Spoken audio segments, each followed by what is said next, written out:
free throw shot. Jamie,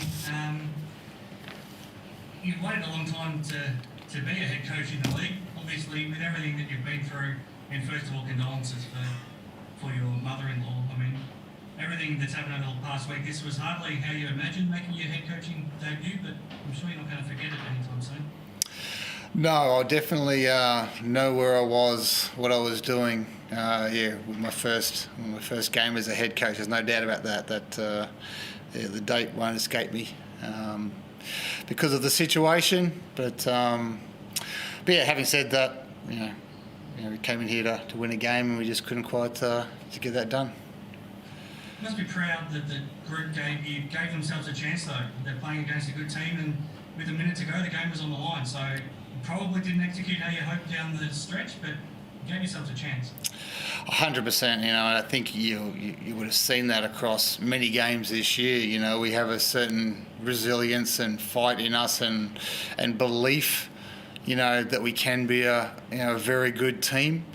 But yeah, our execution down the stretch is letting us down, and it's something we're going to continue to work on at the end of the day. So but again, terrific fight back, terrific effort from the guys. They play with a lot of heart, and so full credit to them. DJ seems to agree with you being his head coach. Sorry, say that again. DJ, a massive game from him, obviously. Oh, absolutely. No, he's terrific. He had that little patch there to keep us in the ball game when our defense wasn't where it needed to be.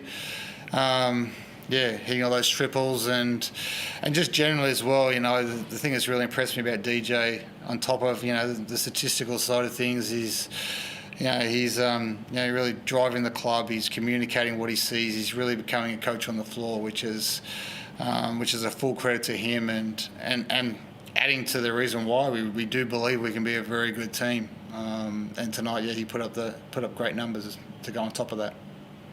Can you try to give some indication of how tough of a day this was for you, Jamie? Obviously, we know that you had the funeral earlier today. You had to get a flight, and what time did you even get to the building? How tough of a day was this for you? Look, it was a tough day, but having said that, the family was just so supportive of this, what I do and this opportunity. So it was exciting, as devastating a time it is for the family. It was what Marlene would have wanted me to go do, is go and coach this game and do what I love, and so it was mixed emotions, but the love and support from the family's been tremendous. DJ, this has been a tough week for the whole club, obviously for a lot of reasons, but even though you didn't get the win tonight, were you proud of the fight of the group? Yeah, I think all year we've kind of not been getting results, but we've been in most games. We've been competing. It feels like we're a few guys down, obviously CJ being out and the week we've had, but guys showed up and competed. We're right in the game to the end there, so credit to the boys for doing that. What about your battle with Cricky? It looked like you both enjoyed it. Obviously, it's probably tough to reflect on it with much fondness because you didn't win the game, but do you enjoy those battles? Yeah, Craiggie's been killing the league for a long time now. I was just happy we could both have a pretty good game.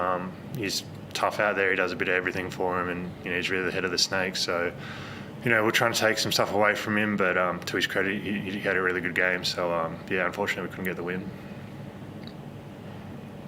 DJ, what did you think was the difference between the two teams in the last sort of 90 seconds, 2 minutes down the stretch there? I think it was just a bit of execution, finishing possessions. I think there was a few O-boards that they come up with, hit a couple big threes down the stretch. Our execution could have been a little bit better. I think we did a much better job tonight as a whole in that area. But I think just down the stretch there, maybe just having that go-to play that we can go to and know we're going to get a good shot off. But, I thought the guys fought hard, played really well, and I'm sure it was an entertaining game to watch.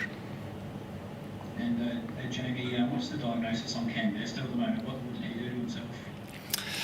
Yeah, look, he just fell ill at the end of the day. So, I haven't actually got an official report from the doctor, but yeah, he was just straight up ill, and just couldn't take the floor again. So that was obviously a real shame to lose him after that first stint. So we'll check up on him and see how he's feeling, and hopefully he'll be right to go on Sunday.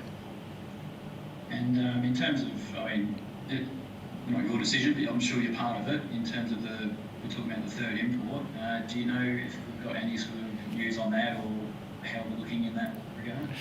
Yeah, look, there's a number of names, a lot of moving parts with that. There's obviously some situations on a global scale that's creating potential players of interest. A lot of moving parts with those. There's a couple of names. So CJ's probably more across that than I am right now, but we definitely got a very short list and a very short time frame to bring someone in. And obviously, I'm not going to ask you for a name tonight or any names, but what sort of players, like a wing or a ball handler or someone off the ball or a big guy? Yeah, look, to be honest, there is a little bit of best available. To be honest, I think we have a number of guys who are quite on the team already who can play quite a utility type of role, move up and down spots on the floor. So really right now it's a little bit of best available. So many options and definitely a decision to be made there. Just one last one from me, Jamie. Talking about a baptism of fire, in about 36 hours you've got the Wildcats coming in as well. Yeah, really looking forward to it. Bryce and Vic Law coming into the gym. That's the premier organisation of the NBL for a long time now. So, it's going to be a lot of fun. Looking forward to sitting down with the coaches and coming up with a game plan. And like any game, we really believe we're going to go take care of business. So, definitely looking forward to the challenge again. Thank you. Jamie, just on taking the reins, when did that first start to be an issue, or start to be discussed? I got a call Tuesday morning saying that CJ had COVID, and what was my situation at that point in time? I was back at my wife's hometown, that was the call, and pretty much jumped on a plane straight away to come back and coach the guys for a couple of days, and then headed back over for the funeral. So that was sort of the timeline of it all. And there was no doubt in your mind that you could pull that off?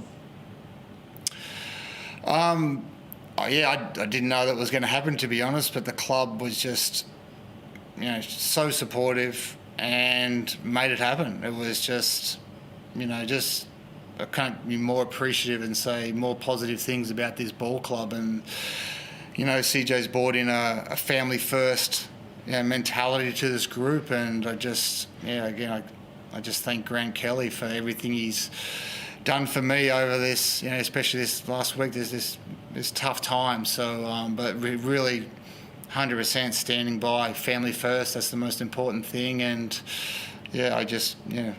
extremely grateful.